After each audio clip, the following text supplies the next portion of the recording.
자, 오늘 하나님께서 우리에게 주시는 말씀은 요한복음 20장 1절부터 18절, 신약성경 182쪽이 되겠습니다.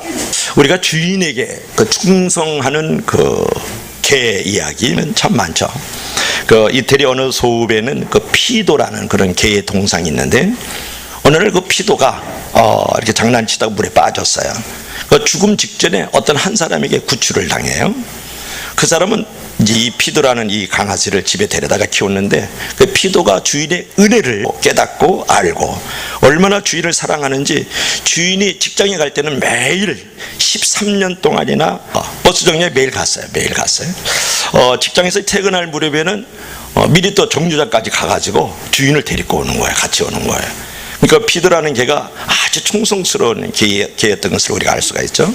근데 어느 날 이제 2차 대전이 벌어지면서 주인이 버스를 타고 돌아오다가 버스가 폭탄에 맞아요. 그래서 주인의 목숨을 잃어요.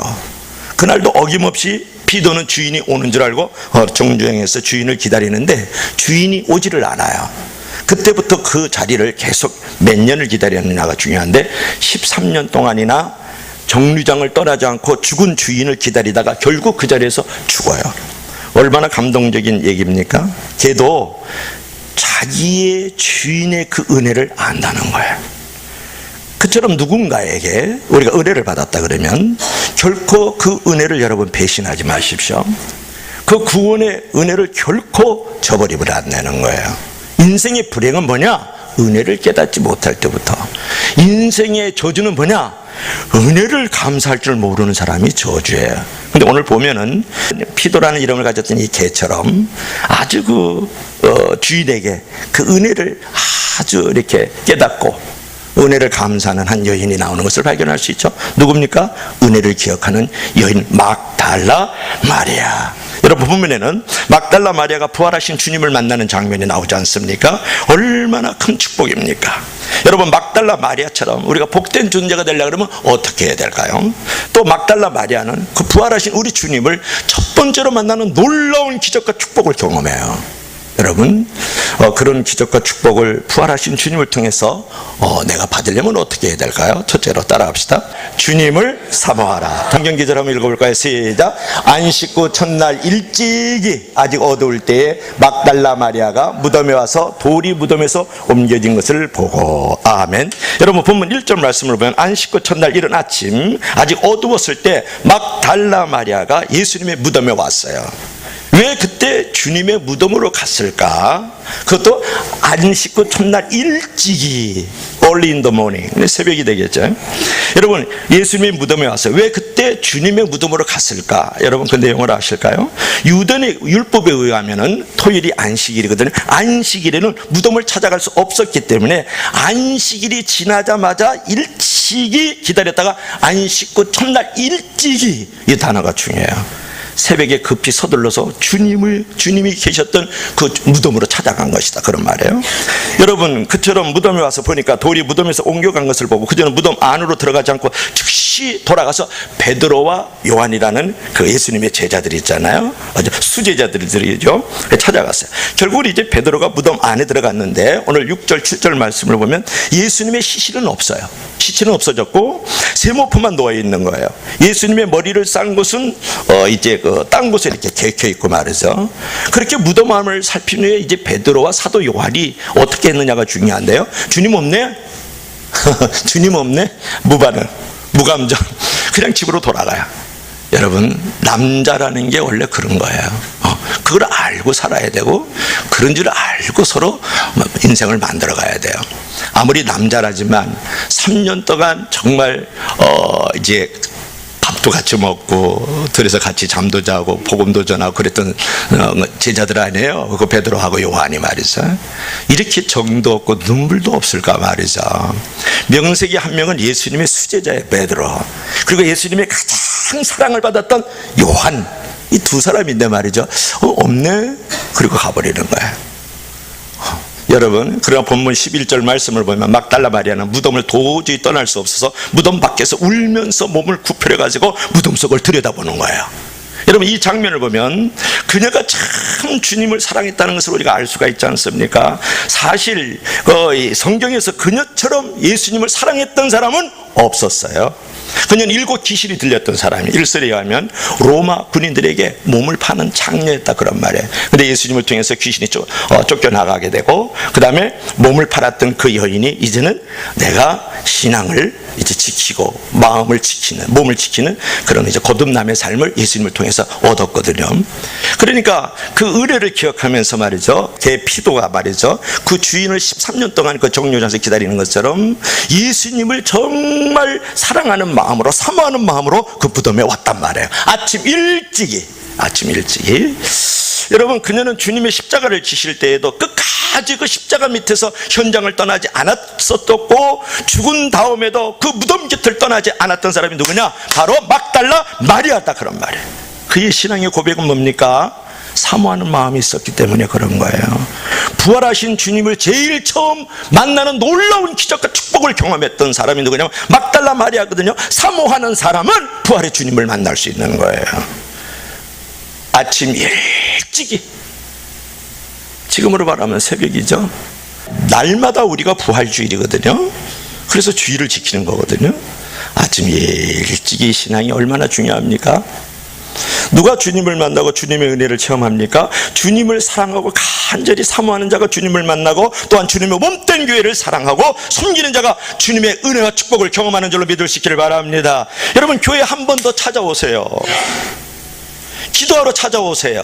봉사하러 찾아오세요. 필요한 것이 있나 없나 살피러 자주 찾으십시오. 또한 어떤 시련이 있어도 주님의 사랑과 교회의 사랑이 후퇴하지 않을 때, 불평과 불명이 떠나갈 때에, 원망이 떠나갈 때에 그 자리에 바로 부활의 주님을 만나는 기적과 은혜가 있는 줄로 믿을 수 있기를 바랍니다. 여러분, 막달라 마리아에게 주님이 처음 보여줘야 되겠어요? 제자들에게 처음 보여줘야 되겠어요? 마땅히 베드로, 야고보, 요한, 빌립, 바돌로메, 도마, 마태 이런 제자들에게 먼저 보여줘야 되잖아요. 당신의 부활하신 모습을. 적어도 저는 상식적으로, 교과서적으로 생각하면 그래야 되는 게 마땅한데요. 근데 막달라 마리아에게 보여주잖아요. 창녀였었고 또 귀신이 들렸었던 여인이고 말이죠. 그런 여인에게. 왜 그랬어요? 사모하는 마음이 있었기 때문에 주님이 그에게 보여주시는 것이다. 여러분, 성도는 주님의 십자가로 영생을 얻게 되었잖아요. 그 은혜를 정말 감사하면 어떤 시련이 있어도 막달라 마리아나 개 피도처럼 주님 곁을 떠나지 말고 주님께서 기뻐하시는 일이라면, 교회와 성도들이 좋아하는 일이라면 끝까지 그 사명을 감당할 줄 알고 그 자리를 지킬 줄 아는 성도가 중요하다 그런 말이에요. 여러분, 감정과 기분대로 살지 마십시오. 하나님께 이렇게 기도할 줄 알아요. 하나님, 저는 변덕이 많은 사람입니다. 감정에 충실하지 말고 사실과 진리에 충실하게 하소서. 하나님에 대한 충성심은 변하지 않게 하시옵소서. 세상에 부평채처럼 끌려다니지 않게 하소서. 이렇게 기도할 줄 아는 막달라 마리아와 같은, 개 피도와 같은 그런 존재가 되어야 되지 않겠습니까? 여러분, 개도 죽으니까 결국은 동상을 세워주잖아요. 그러면 사람들이 말 못하는 그 짐승에게도 동상을 세워준다 그러면, 하나님과 교회와 성도를 위해서 충성하면 반드시 주님의 사랑을 받고 주님의 축복을 받고, 땅에서 혹시 기억이 안 되더라도 하늘나라에서 영원히 기념이 되어지면서 그를 향한 면류관과 또 생명의 축복이 있지 않겠습니까? 그러나 여러분, 축복받지 않아도 변함없이 주님을 사랑할 줄 아는 게 더 신앙이 좋은 거예요. 주님의 사랑과 교회 사랑에 끝까지 목숨을 거는 영적 프로들이 되길 주의 이름으로 간절히 축원합니다. 여러분, 프로와 아마추어의 차이는 뭐냐면, 나의 일에 목숨을 걸면 프로예요. 아마추어는 뭐냐면 나의 일에, 자신의 일에 생명을 안 걸고 변명부터 하고 핑계부터 더 하고 있다고요. 이제 여러분, 잘못에 대해서 자기가 생각할 때 그것도 잘못과 실수라고 여겨지는 거죠. 남 탓하지 말고, 변명하지 말고, 금방 포기하지 말고, 하나님께서 하신 일을 끝까지 목숨을 걸고 주님의 뜻, 주님의 길, 주님의 편에 남아있기를 주의 이름으로 간절히 축원합니다. 막달라 마리아처럼 말이죠. 자, 두 번째로는 어떤 은혜가 있을까요? 자, 따라합시다. 주님께 헌신하라. 주님께 헌신하라. 자, 13절 한번 읽어볼까요? 13절 시작. 천사들이 이르되 여자여 어찌하여 우느냐 이르되 사람들이 내 주님을 옮겨다가 어디 두었는지 내가 알지 못함이니이다. 아멘. 또 15절 한번 봅시다. 시작. 예수께서 이르시되 여자여 어찌하여 울며 누구를 찾느냐 하시니 마리아는 그가 동산지기인 줄 알고 이르되 주여 당신이 옮겼거든 어디에 두었든지 내게 이르소서 그리하면 내가 가져가리이다. 13절 주님의 시체가 어디에 있습니까? 내가 가르쳐 알면 가져가겠습니다. 그게 오늘 두 기절의 요약이죠. 여러분 여기서 주님께 헌신하는 우리 막달라 마리아의 신앙을 볼 수 있는데요. 마리아가 이제 주님이 안 계시니까 울면서 무덤 속을 이렇게 들여다봐요. 본문 12절 말씀을 보면 흰옷 입은 두 천사가 예수님 시체에 누웠던 머리편과 이제 발편에 이렇게 앉아 있어요. 근데 조금 전에 없었던 두 천사가 갑자기 나타난 것을 보면 웬만한 담력 있는 남자라도 놀라서 갈이 떨어졌을 거예요. 그러나 마리아는 전혀 놀란 기색이 없었다라는 거예요. 제가 이번에 베트남에 갔는데 잠을 자는데 그 집에 목욕탕에 들어가는데 그 목욕탕 문 앞에 큰 거울이 있어요. 그냥 문에 그 거울이 있는 거예요. 그게 숙소에. 그래서 제가 새벽에 일어나서 목이 말라가지고 일어나서 이렇게 화장실에 이제 들어가야 되잖아요. 물을 먹으려고 하는데 그 큰 거울이 있으니까 어떤 그냥 귀신이 나타나 있는 거예요. 얼마나 내가 뒤로 자빠져 버렸잖아요. 그래서 가만히 보니까 나예요. 공기탄 맞아가 침 잘 흘리고 막 이게 그래서 내가 놀라서 살아생전에도 그만큼 놀란 게 없어요. 내가 내 얼굴 보고 놀랐어요 새벽에. 근데 마리아는 예수님이 이제 계시는데 머리 쪽 발끝에 두 천사가 이렇게 앉아 있는데 그거 보고 놀라지 않았다는 게 얼마나 담력이 있었냐 그런 말인데, 그때 천사가 본문 13절에서 그러잖아요. 왜 우느냐고. 그러니까 사람들이 주님의 시체를 어디 두었는지 알지 못해서 제가 이렇게 주님을 보고 싶고 주님이 어떤 상황인가 알고 싶어서 울고 있어요. 이렇게 이제 대답을 하는 거거든요. 여러분 얼마나 담대하고 이렇게 침착한 그 막달라 마리아의 모습이에요. 제가 제 얼굴 보고도 놀라는데 이 무덤 안에서 말이죠, 이 흰옷 입은 천사들을 보면서 얼마나 놀랐겠어요. 근데 요한일서 4장 18절에 보면 온전한 사랑은 두려움을 내어 쫓는다 이런 말이 나와요. 여러분 진짜 예수님을 사랑하면, 정말 그분이 하신 진리를 사랑하면 두려움은 사라지고 모든 불안은 떠나가고 절망은 없어지는 줄로 믿을 수 있기를 바랍니다. 주님을 바라보고 그분의 말씀을 바라보세요. 그러면 당신의 모든 두려움, 불만, 불안, 절망, 어둠도 사라져버리고 많은 것을. 여러분 주님 안에서 담대한 믿음으로 사세요. 부활하신 주님은 최종의 승리를 약속하셨잖아요. 그러므로서 빈 무덤과 여러분 실패한 현장을 바라보지 말고 부활하신 주님을 바라봐야 돼요. 그분이 하신 진리를 바라봐야 돼요. 그럴 때 우리가 절망에서 희망으로 나아가는 거예요. 어둠에서 빛 가운데로 나가는 거예요. 눈물이 버려서 춤이 되는 인생으로 나가는 거예요. 여러분 실패가 폐기의 자리로 나갈 수 있는 것은 뭐냐? 부활하신 주님을 바라보는 거란 말이에요. 아멘. 제가 밤하늘을 보니까 요새도 달도 있고 별들도 있고 이따가 별똥도 떨어졌잖아요. 밤하늘을 바라면서 밤만 보고 계세요? 왜 어둠만 보느냐 그런 말이에요. 왜 캄캄한 것만 보냐 그 말이에요. 밤하늘에 뭐가 있어요? 둥근 보름달도 있고 초색달도 있고 금은달도 있고 얼마나 멋져요.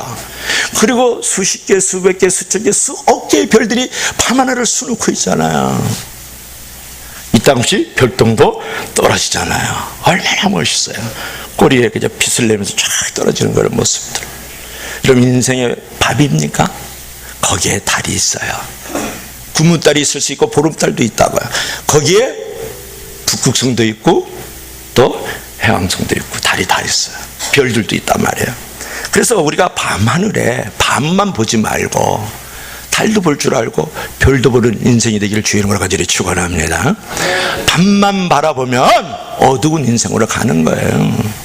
달을 보고 별을 보면 빛나는 인생으로 가는 줄로 믿을 수 있기를 바랍니다. 성경에서 보면 예수님을 가장 사랑한 사람이 세 명의 마리아가 있어요. 세 분의 마리아. 한 명은 성모 마리아, 예수님의 어머니 마리아. 두 번째는 베다니 마리아. 알죠? 마르다 마리아의 오빠가 누구예요? 나사로인데 그 나사로의 두 여동생 가운데 하나가 베다니 마리아, 예수님의 발꿈치에서 말씀 듣기를 사모했던. 그 다음에 막달라 마리아, 여기 세 번째. 그러니까 성모 마리아, 그 다음에 누구요? 베다니 마리아, 그 다음에 막달라 마리아. 그러니까 그 중에서 막달라 마리아는 주님이 가시는 곳마다 일편단심 민들레처럼 조용히 헌신을 하고 따라다녔거든요. 십자가의 죽음도 그녀의 헌신과 사랑을 막지 못하잖아요. 막달라 마리아, 그 이름처럼 뭐라 그래요? 막달라 마리아, 주님의 십자를 달라 마리아. 이제 그렇게 막 그 동산직인 줄 알고 주님께 매어달리는 장면도 본문에 나오잖아요. 근데 마태복음 27장 55절부터 56절 말씀을 보면 막달라 마리아는 다른 몇 명의 여인들과 함께 예수님을 섬기려고 갈릴리 지역에서 예루살렘까지 그 먼 길을 주님을 섬기기 위해서 오직 일편단심 예수님을 쫓아왔단 말이에요. 지금으로 말하면 압록강 단둥 그 변방 지역에서 이 서울까지 말이죠, 주님을 섬기러 쫓아 내려온 거예요. 그만큼 이 막달라 마리아는 아주 지구지순한 순결한 신앙을 가졌는 사람이거든요. 그런데 여기서 우리가 생각해 볼 것은 뭐냐, 그냥 막달라 마리아는 무엇을 받겠다고 주님을 쫓아온 사람이 아니다, 그런 말이에요. 막달라 마리아는 무엇을 받겠다고 오는 사람이 아니라 드리겠다고 온 사람이에요. 무엇을 받을 생각을 한 사람이 아니고 할 일을 생각하고 쫓아왔던 사람이 누구냐 그러면 이제 막달라 마리아다. 이제 그런 부분을 우리가 이제 여기서 이제 생각해 볼 필요가 있어. 그래서 저와 여러분들이 여기서 우리가 막달라 마리아를 본받는다 그러면, 막달라 마리아가 그 무덤을 이렇게 들여다보면서 이런 얘기를 하잖아요. 왜 우느냐 그랬더니 예수님의 유해 시체가 없어서 울어요. 어디 뒀는지 알려 주시면 내가 가져갈게요. 그게 이제 가져가리이다. 이게 이제 15절 마지막 기절이잖아요. 여러분, 이 말씀이 쉽습니까? 시체를 여인이 새벽 미명에 컴컴한데 어둑어둑한데 바위로 판 무덤에 얼마나 컴컴하겠어요. 근데 남자 시체를 달라 그 말이에요. 내가 가져가겠다. 근데 여러분 보세요. 내가 가져가리이다. 남자 시체가 얼마나 무거운데 연약한 여인이 그것을 가져간단 말이에요. 그리고 남자 시체가 얼마나 무서워요. 근데 공포에 질릴 수 있는데 어떻게 여인이 가져간다 그러냐, 그런 말이에요. 여기서 우리가 막달라 마리아에게 우리가 본받고 싶은 신앙이 하나 있다 그러면 앞뒤 재보지 않고 가져가겠다고 하는 신앙이에요. 그걸 갖다 뭐라 그래요? 무조건 신앙이라 그러는 거예요. 예수님의 말씀은 무조건 믿어야 돼요. 예수님께서 걸어가신 길은 무조건 믿고 따라가야 되는 줄로 믿으시기를 바랍니다. 그녀의 헌신이 거기에 있잖아요. 여러분, 사랑이라는 것은 정말 사랑하면 계산을 안 하는 거예요. 아내에게, 남편에게 주판을 튕기고, 자식에게 주판을 튕기고, 성도에게 주판을 튕기고, 리더에게 주판을 튕기고 있다. 당신은 정말 사랑하는 거 아니에요. 정말 사랑하면 계산이 없는 거다고요. 아직 부활을 믿지 못했던 그녀가 그토록 주님을 위해서 헌신했다 그러면 부활의 신앙을 가진 우리는 더욱더 무조건적인 믿음을 가져야 되지 않겠어요? 주님이 하신 말씀은 무조건 믿어야 되고 주님이 가신 길은 무조건 따라서 행동하는 믿음을 가져야 되지 않겠어요? 그것이 헌신하는 믿음 아니겠느냐, 그런 말이에요. 주일날만이라도 막달라 마리아처럼 아침 일찍이 무덤을 바라보니까 무덤이 없다 그러면 주님이 사셨다, 그런 말에 사신 주님께 예배드리러 나오면 어떨까요? 매일은 아니더라도. 그렇죠? 여러분, 때로 주님을 위한 일이 힘들고 어려운 일이 맡겨져도 마리아처럼 제가 맡겼습니다, 제가 가져가서 해결해 보겠습니다 라고 말할 수 있다면 얼마나 좋을까요? 드리면 신기하게 무엇인가가 더 일어나요. 만들어져요. 생겨요.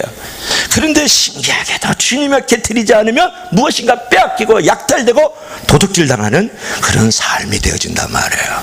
막달라 마리아처럼 드릴 수 있는 저와 여러분들이 되길 주 이름으로 간절히 축원합니다. 그게 헌신하는 사랑이죠. 그래서 한번 읽어보겠습니다. 시작. 사랑은 계산이 없는 것. 시작. 드리면 신기하게 더 받습니다. 이게 복음의 신비죠. 진리의 신비가 그거잖아요. 자, 마지막으로 세 번째는 뭐가 있을까요? 다 같이 시작. 주님의 증인이 되라. 자, 17절 18절 저 긴데 다 읽어봐요. 예수께서 이르시되 나를 붙들지 말라. 내가 아버지께로 올라가지 아니하였노라. 너는 내 형제들에게 가서 이르되 내가 내 아버지 곧 너희 아버지 내 하나님 곧 너희 하나님께로 올라간다 하라 하시니. 18절 마지막 기절입니다. 시작. 막달라 마리아가 가서 제자들에게 내가 주를 보았다 하고 또 주께서 자기에게 이렇게 말씀하셨다 이르니라. 아멘. 요한복음 20장 18절 말씀 마지막 기절까지 읽었죠.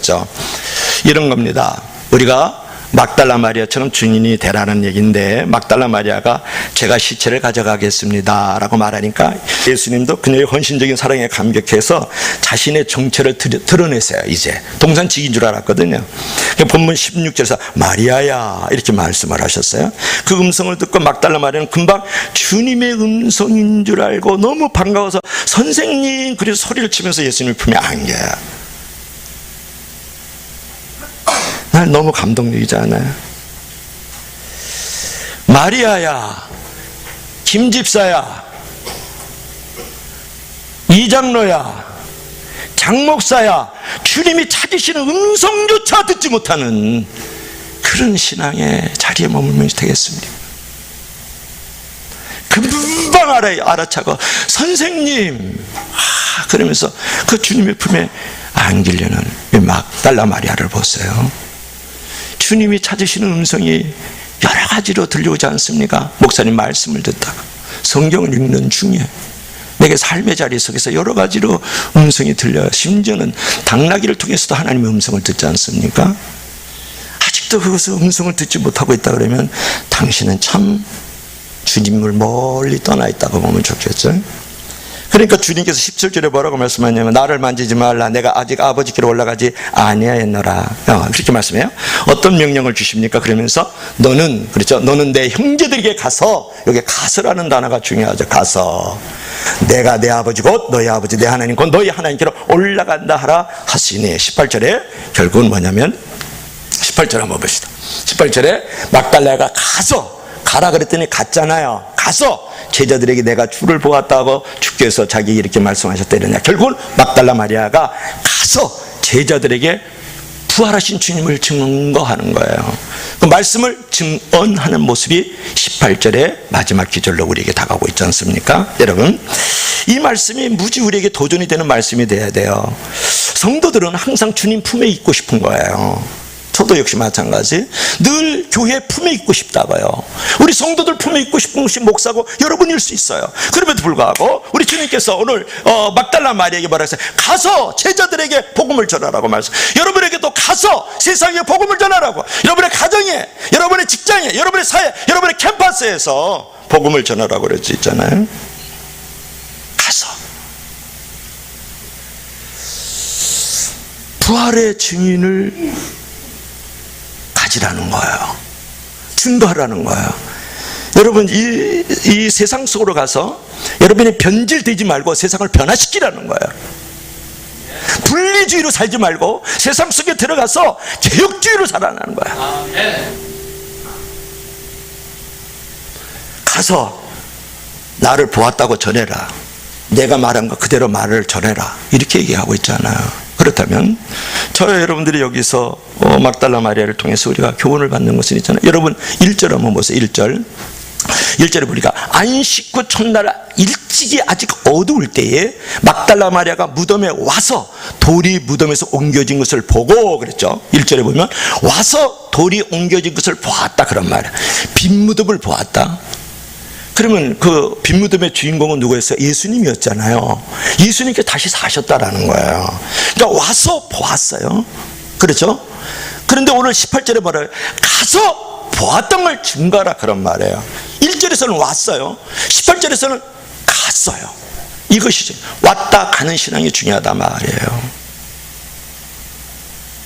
그런 부분이 없다면 부활주일이 무슨 의미가 있습니까? 매주일이 어떤 의미가 없다 그런 말이 될 수도 있잖아요.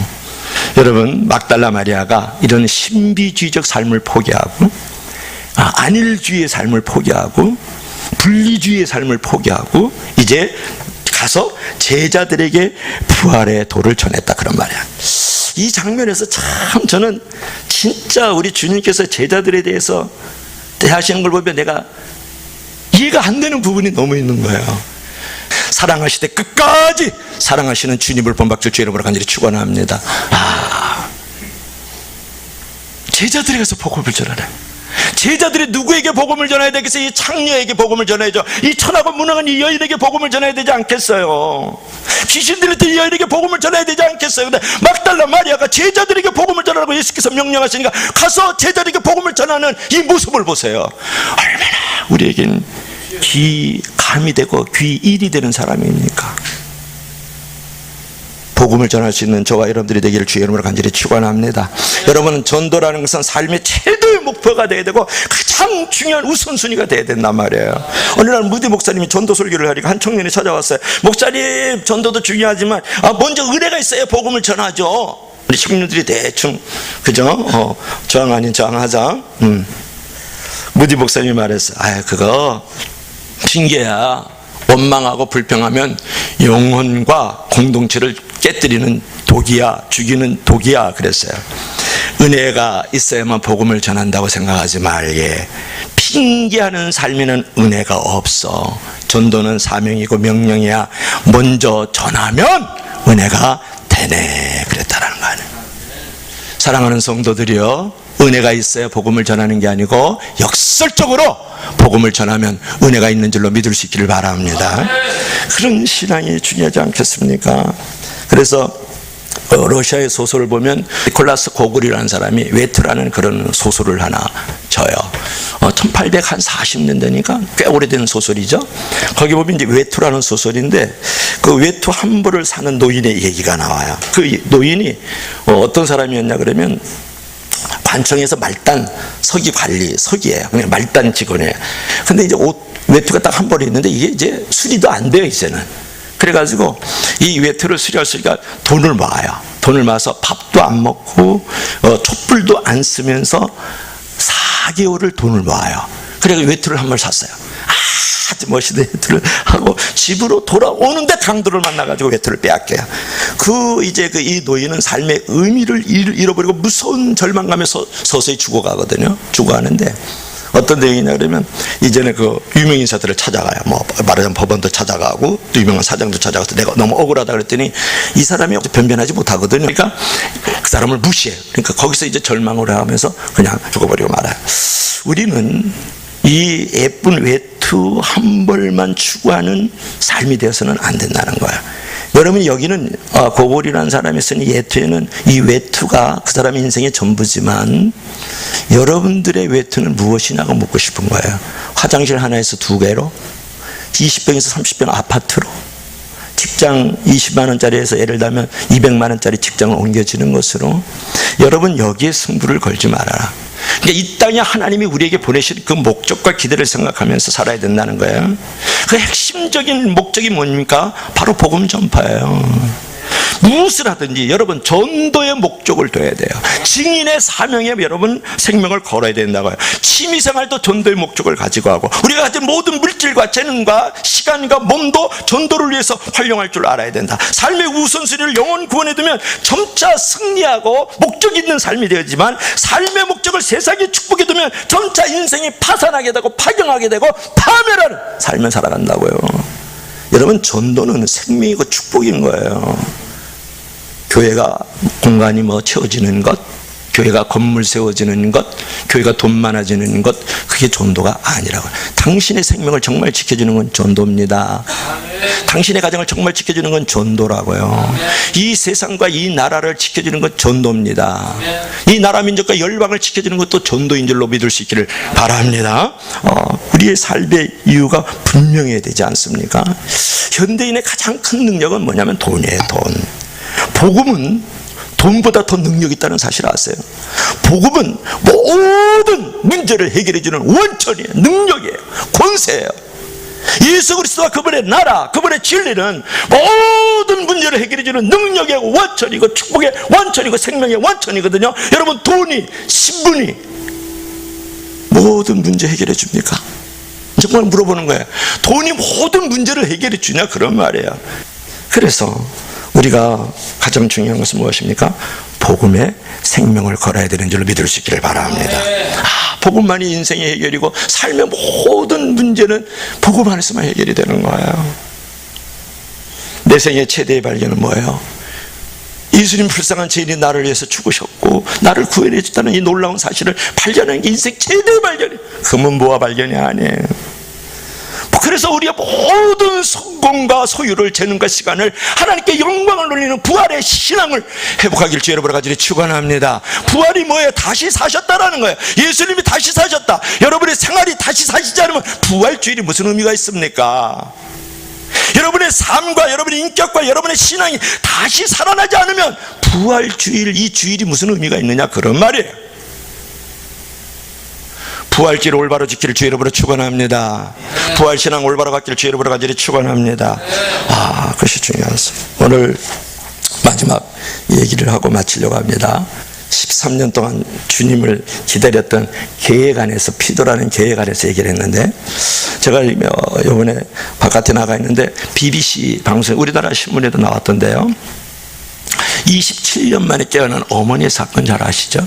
아랍에미리트 연합에서 교통사고로 식물인간에 빠진 여성이 27년 만에 깨어났다고 영국의 BBC가 보도를 했어요. 그러니까 문이라 압둘라라는 이 여인이 32살이었을 때, 지금으로부터 1991년, 약 27년 전에 큰 교통사고를 당해서 식물인간이 돼요. 차를 이제 가지고 그 오마르라는 자기 아들을 유치원에 이제 데려다 주려고, 4살짜리인데 가다가 뒤에서 트럭이 받아버린 거예요. 그래 뒷좌석에 앉았는데 아들과 함께 앉았으니까 아들을 먼저 콱 품에 안았죠. 근데 아들은 가벼운 찰가상을 입었는데 이 압둘라는 이 여인은 뇌를 다쳐가지고 이제 코마 상태에 들어가야죠. 식물인간으로 되거든요. 그래가지고 27년 동안 식물인간 상태에 빠져 있었어요. 그는 더 나은 치료를 해서 영국과 독일 등을 전전했는데, 그래도 그는 지난해 독일 한 병원에서 드디어 식물인간에서 깨어났거든요. 당시 아들은 어머니를 간병하고 있었어요. 그때 아들이, 그러니까 27년 됐으니까 이 아들이 지금 몇 살이에요? 32살이 됐다고요. 32살인데 그 아들도 대단한 것 같아요. 그죠? 32살에 그 어른이 돼 있었는데 그 엄마가 신음소리가 들린다고 의사들을 들으니까 의사들이 아예 뭐 그런 일이 있다고, 신음소리 들리지 뭐 그러냐. 근데 그로부터 3일 후에 누군가가 자신의 이름을 부르는 거예요. 오마르, 마리아야 했던 주님의 음성처럼 그 문이라 압둘라라는 그 엄마가 오마르라는 소리를 듣고 깨어나요. 주위를 돌아보니까 아무도 없어요. 어머니가 27년 동안 식물 상태에서 깨어나서 자신의 이름을 부르고 있는 거예요. 그는 당시 순간을 해고하면서 날듯이 기뻤다. 그는 어머니가 깨어나자마자 내 이름을 불렀다는 사실에 너무 기뻤다고 이제 말씀을 하면서 어머니가 자신을 보호하려다가 이렇게 됐다는 사실을 지금도 생생하게 기억하고 있기 때문이다. 이후 어머니는 더 많은 자극에 반응을 했고 지금은 대화도 가능한 상태다. 신문 휠체어를 타고 있는 모습도 보이던데요. 이 식물인간 상태에 빠진 다른 가족들의 용기를 주기 위해서 어머니 이야기를 공개하기로 결심했다. 그는 어머니가 언젠가는 깨어날 것이라는 믿음을 포기하지 않았다라고 오마르가 대답을 합니다. 또 오마르는 계속해서 사랑하는 사람이 식물 상태에 있다 할지라도 결코 그를 죽은 사람으로 간주하지 말고 희망을 잃지 말라는 메시지를 주고 싶었다라고 그 오마르는 사람이 얘기를 해요. 여러분, 저와 여러분도 오마르처럼 부활의 주님의 산소망을 잃지 않기를 축원합니다. 여러분, 막달라 마리아가 주님의 부활의 그 산소망을 잃지 않았던 것처럼 말해서, 여러분, 저와 여러분도 우리 주님께서 마리아를 보면서 마리아야 라고 얘기했던 것처럼 우리는 자랄게나 사나 죽으나 어디서든지 먼저 주님 예수 그리스도를 먼저 선포하는 저와 여러분들이 되길 주 여러분을 간절히 축원합니다. 축원합니다. 축원합니다.